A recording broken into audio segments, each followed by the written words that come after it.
Hi everybody, I'm Jeremy Cordeaux. Peter Clayton is with me. The Court of Public Opinion from the garage is with us. We're going to have to either get a bigger battery or a shorter program because we run dangerously close to having that little thing blink at you, don't we? Well, we do, but it's a spare battery. We don't want to shorten the program. No, well, buy a spare battery, I reckon. I think that's what we'll do. Or find the one that's in your pocket somewhere. Yes, I do have a spare battery somewhere. Not the most organised person in the world, ladies and gentlemen. I left you yesterday with my comments about the Prime Minister and what I believe are the lies he has told us and he thinks he'll get away with. My problem, I suppose, is that most people have been lied to so often will simply dismiss this latest lack of prime ministerial integrity as just what they do. It's what they do. We should not excuse them. We should insist upon the highest levels of integrity from our leaders.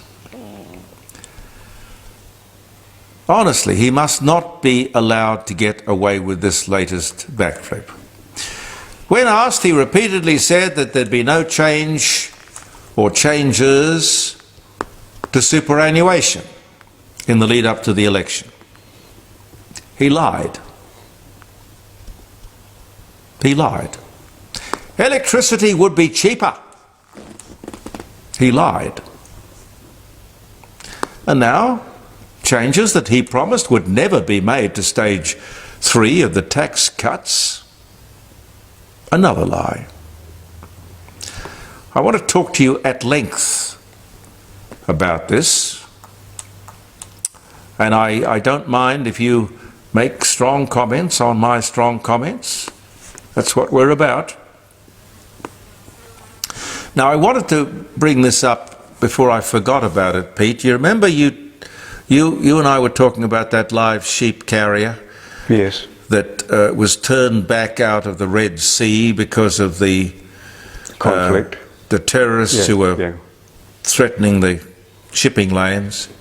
I don't know if this is the same live sheep carrier.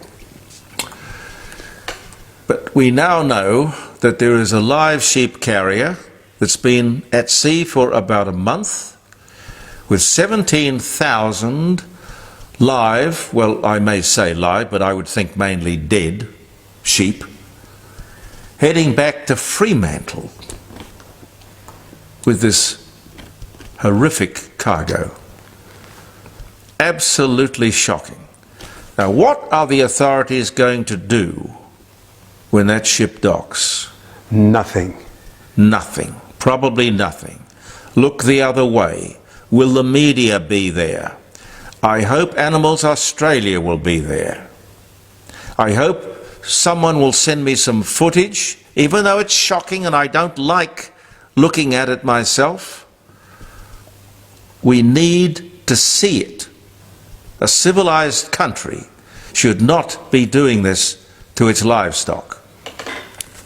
Can I take my song on the end? Take your song on it. I think we got great response.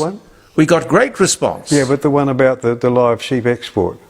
Oh yes, to today's program. Put it on at the end. Yeah, put it on again. I mean, I think this is an absolute scandal. How farmers could possibly turn their back on what was happening to their livestock. My romantic feeling about farmers is they care for their animals.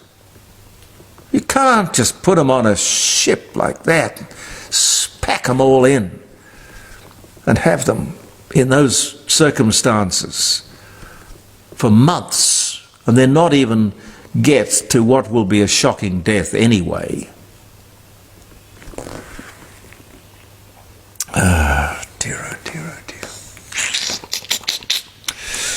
dear. We'll keep you across that. Australia Post is under siege again. Losses of more than $100 million. How, when you have a monopoly, you are a government organisation. Yes, you're corporatised, but you've got a clever, I'm assuming, a clever board, a clever management. They're under siege, losing another $100 million. What do? They lift the cost of a stamp to $1.50. How does that compute? People will use less and less of your services. Is that what you want? Or you're trying to position the government, or somebody may be trying to position the government to get them to sell it whereabouts you'll turn it all around. I don't know. But you guys don't deserve to be in the business. The workers, the network is terrific. It's the board and the management that have got to go. How do you possibly not capitalise on this marvellous enterprise called Australia Post? I think you're pathetic. Anyway, somebody sent me something the other day and said, should animals be allowed to vote? Pete, what do you think? Yes, I'd like to see that. I'd like to see how those sheep voted. But I think there's probably a television program in that. But speaking of TV shows, you know, I thought The Gladiators was absolute rubbish. Terrible, terrible program. And that was just gleaning it from the promos, because I made a judgment based on the promos, because you see the promo and you make a judgment as to whether or not you're going to watch it. Well, I certainly didn't. But, you know, Channel 10 spent 2 months promoting the hell out of The Gladiator in every commercial break. It lasted 2 weeks. 2 weeks. What the hell? Who makes these programming decisions? But speaking of programs, on Friday's program, the jeremycordo.com program on From the Dining Room Table, we had Leon Biner, Michael Baugen, who produces a fantastic television show called Mustard Dogs. Great TV show. Sunday nights on the ABC. In fact, in 2022, it was the most watched program the ABC had. Even the election didn't get more viewers. It's all about sheepdogs, mustard dogs.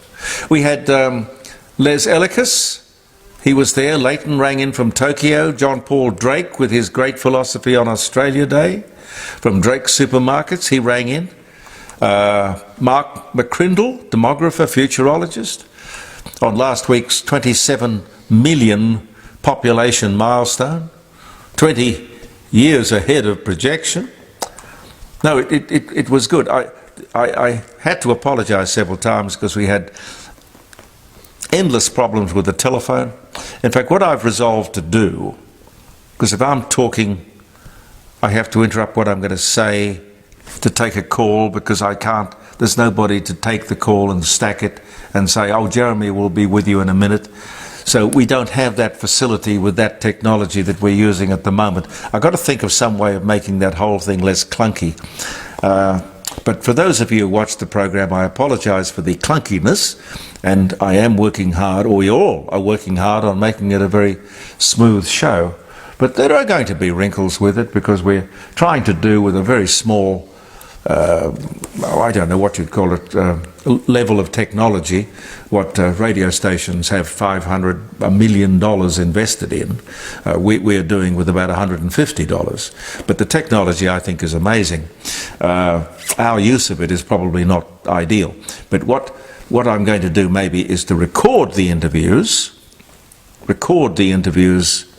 that we are doing, which will leave the phone open for, or when I say record, I mean pre-record the interviews, which will leave the phone open for people ringing in. Anyway, we'll try that. We'll see what happens.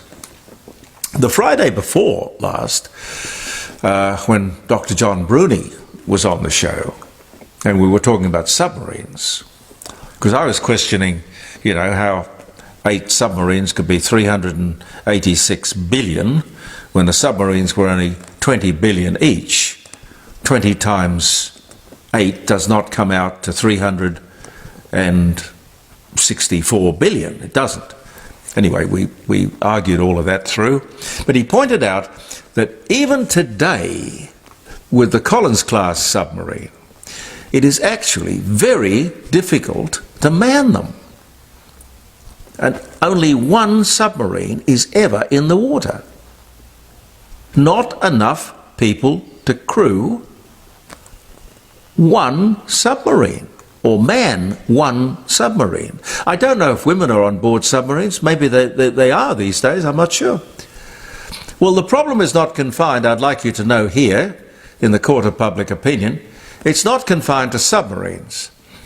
We are trying to find enough people at the moment to keep our army about 60,000 strong. I don't know how you attract people to serve their country. When I think back in history, when I want to learn a lesson or learn something, I always look at history. In the First World War, we managed to have 600,000 men. I don't think any women. They were possibly nurses, but they were certainly not in the trenches in the front row. 600,000 men. That's about 6 divisions, I think, of well-trained, enthusiastic, tough fighting men. Now we find it almost impossible to sustain one division. One division. I hate to point out the obvious, but this country is extremely vulnerable. One division could not protect this country. Maybe there aren't any votes in trying to protect and keep safe this wonderful country. But if we ignore the lessons of history, we will do it at our chagrin. Sadly, since the beginning of summer, 66, and I think perhaps now it's even 67, people have drowned. Just since the beginning of summer. Mostly creeks, rivers it seems. 4 dead in Melbourne's Phillip Island just last week. 4 at the one beach. 4 people dead, one beach, one day. The victims are mostly men. They're mostly between 18 and 60. Did alcohol play a part? I don't know. Perhaps swimming lessons should be compulsory. I don't think they are. But if you get caught in a rip, I don't think even swimming lessons are going to be of much use. So, just please be careful. Tomorrow I'll get stuck into this in more detail, but if I could just get into it a little bit here, if I have the time. I'm talking about the promises made by the Prime Minister and my determination that he should not be able to skate over or spin it in any way that lets him off the hook. Everyone will get a tax cut. Code for I'm going to renege on my much-repeated promise to implement the legislated Stage 3 tax cuts in full. It will cost over $300 billion to deliver these cuts going forward. Yeah, how many years? Didn't mention that. But hang on. In any case, it's not your money. You behave like it's your money, like you think it's your money. Money earned is best left in the pockets of the people who earned it, the words of Abraham Lincoln. I don't care how you wiggle and squirm. It looks to me like you, sir, are a liar. At 2 elections, you made the promise, I quote, a Labor government will deliver the same legislated tax relief to more than 9 million Australians that the Morrison government predicted, promised. Or on 3AW, leading up to an election, if a politician makes a promise, you have every right to expect that promise will be kept. Not much wiggle room there. A statement from an interview on Sunrise on Channel 7, they are law, and for me it's a matter of integrity and trust. The words of Anthony Albanese. They are law, and for me it's a matter of integrity and trust. In another interview in The Australian, my word is my bond. It's right up there with, there will be no carbon tax under a government I lead. Now basically, sadly, whichever party, if there is no truth in political advertising legislation, as there is in advertising anything, dog food, cars, travel, anything, truth in advertising legislation allows us to have some faith. If we don't have a law like that that applies to the politicians, we cannot trust a word they say. So they may as well not have a platform or a political speech. Mind you, you have to be careful. You really do have to be careful with this guy, because if he gets away with it, if he gets away with this broken promise, franking credits, a tax on the family home, these are all promises he made that he wasn't going to do anything like this. Franking credits, tax on the family home, a new NDIS levy. An NDIS levy? Taxes on unearned profits. The man and all politicians and all future politicians have to be sent a message. You just can't lie. Although I don't think he will be leading the Labor Party at the next election. If any of these people get the impression that they can lie and still win, we're in significant trouble. And I'll leave you with one little thought here. The press club, where the Prime Minister appeared last Wednesday, the press club work on at least 6 weeks ahead. Now, I heard a journalist didn't pick this up. Didn't pick it up. Angus Taylor, Shadow Treasurer, reckons Anthony Albanese made the decision to scrap the Stage 3 tax cuts in December. December. For him to appear Wednesday at the press club to sell his crock of nonsense, that would make sense. Back in December is when he would have had to book the press club. So spending $500,000 of our money to bring everyone back to Canberra on Wednesday, a complete waste of our money. It was a piece of stage management or window dressing. And several times in the last 6 weeks, he repeated the pledge that the tax cuts would go ahead, while knowing full well the opposite was the case. Absolutely grubby. I think I did make a mistake. The press club thing was on Thursday. The caucus meeting was on the Wednesday. But he knew about the changes and the decision in December. But he could have sent the caucus people a message. Decision made. $500,000.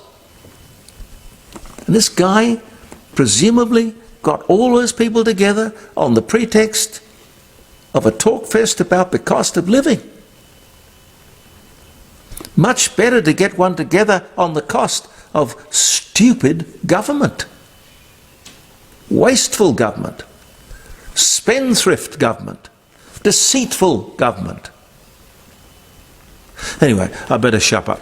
I better shut up before I get assassinated. Thank you very much for being with us in the court of public opinion. I do get carried away. I do apologise for that. I don't know what I've done with my glasses. Pete, did you see? Oh, there they are. Yep, hang on. I gotta be careful not to knock the microphone because it makes a hell of a noise. Happy birthday. 1930 on this day. Gene Hackman, 1930. Oh, very good actor, Gene Hackman. Bonnie and Clyde, The Conversation, The French Connection, The Birdcage, Superman. Born in California. He did another movie which was called Prime Cut, which is a horror movie, really, in a way. Anyway, he was born Gene Hackman, 1930. Elvis Presley recorded his cover version of Carl Perkins' Blue Suede Shoes. But most people, of course, think Blue Suede Shoes was Elvis Presley's song. Well, I'm sure it was a bigger hit. Was it, Pete? Oh, yes. Yeah. But it was Carl Perkins' original song back in 1956 at the Sun Records company. Sam Phillips, who ran Sun Records.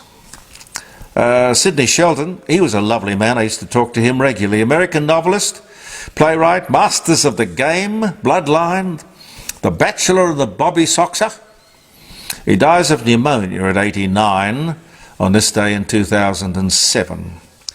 The state funeral of Sir Winston Churchill at St Paul's Cathedral in London, at the time the world's largest ever state funeral. The Beatles performed their last live gig, a 42-minute concert on the roof of Apple Corps.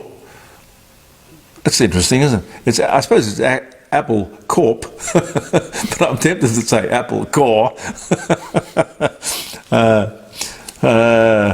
In London, 1969. What they were doing on the roof, why they were there, why they had their instruments, I have no idea. Phil Collins, British Oscar, Grammy, Novello, Brit Award-winning rock drummer, pop singing songwriter, Genesis. I can dance! He was also an actor too, wasn't he? Anyway, he was born in England in 1951 on this day. Patty Andrews, one of the Andrews sisters, American pop and swing singer. Boogie Woogie Bugle Boy from Company B and Rum and Coca-Cola, dies at 94 on this day in 2013.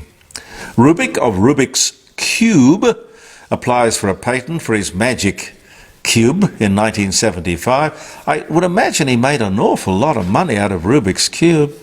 Around the World in 80 Days by Jules Verne, published by, or in France, by Hetzel. Pierre-Jules Hetzel, 1873. I Fall to Pieces by Patsy Cline. Song of the Year back in 61. Olivia Colman, English. Broadchurch, oh yes, I remember seeing her. 1974, born in 1974. And the Mutual Broadcasting Network begins airing the late night show with the great Larry King on this day in 1978. Thanks so much, have a happy day. I'll have more to say about this duplicitist government in Canberra tomorrow. But in the meantime, I'll try and cool down. And tomorrow, more about the lies that this government is prepared to is prepared to present barefaced to the Australian people. No more. We've got to dig our heels in, and I'm just going to keep on banging on about it. In the meantime, thank you so much. I'm Jeremy Cordo, Peter Clayton behind the camera. Look forward to your company tomorrow in the Court of Public Opinion. Believe in yourself. And let me throw to this most pertinent film clip of Pete doing his song about the live sheep trade Who's the guy with you, by the way, Pete? Sean Coughlin, a friend of mine. Sean Coughlin. I think you're both great together. Thank you. Should have gone up to Tamworth and won the day. That song would have been very successful, I would have thought. Very popular. Anyway, have a look at this again as the ship comes back to Fremantle. Not that we're going to hear a lot about it, but we will keep reminding the powers that be that we know that they know that we know that they know that we know. Bye for now.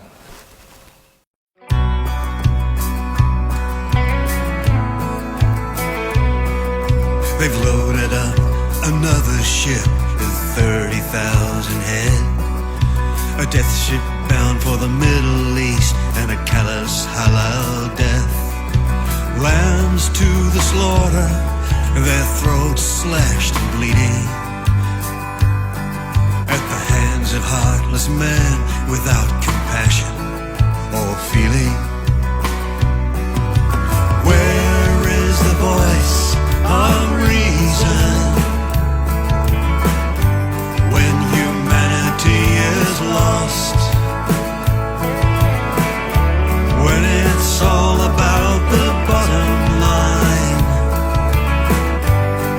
no matter what the cost.